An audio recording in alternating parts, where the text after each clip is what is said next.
Hello， 大家好，欢迎来到我的游乐场。身为一个大学生，在每天重度使用电脑的情况下，高中时购买的笔电因为有很多毛病，像是 WiFi 自动断线、萤幕转轴破裂、Ctrl 键故障等等问题被我退役了。虽然买了新的笔电后，旧笔电已经被我放置在一旁，但是身为一个硬体爱好者，看到手边的硬体没有在运作，感觉就很浪费。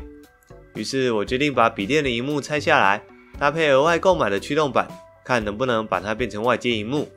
这样子不仅可以用在笔电的扩充，也可以用在树莓派或者手机的外接萤幕做使用。让我们开始吧。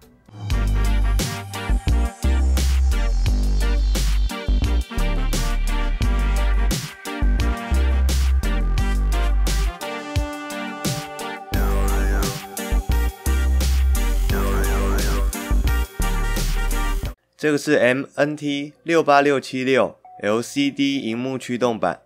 看到这里的观众先不要急着购买，因为关于驱动板的选择其实有一点学问，一定要做好功课再下单。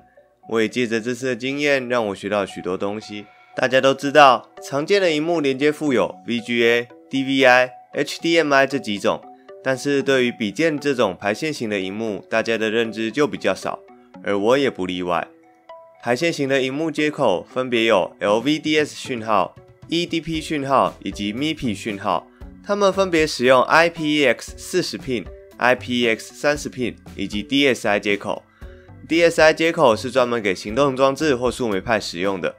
虽然三者都是萤幕的讯号，但是彼此是无法相容的。我买的这款驱动板传送的讯号是 LVDS 讯号，也就是 Low Voltage Differential Signal 低电压差分讯号。它对应到的连接器是 IPEX 40 pin， 但是我没注意到我的萤幕是 IPEX 30 pin 的接头。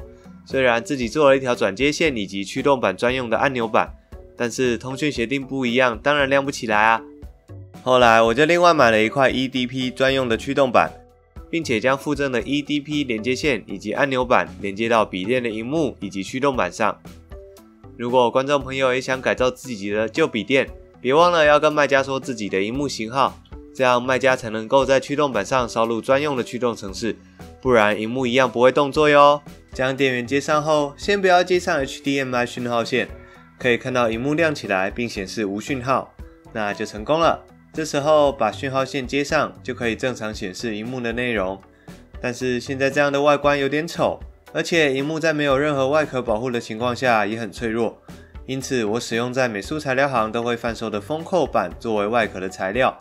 它是一种由2片纸板中间夹着低密度泡棉做成的板子，材质轻盈且坚固，同时也很好切割跟连接。我先用厚卡纸垫在萤幕后面加强硬度，同时避免驱动板的焊点接触到萤幕后面的铝框而导致短路。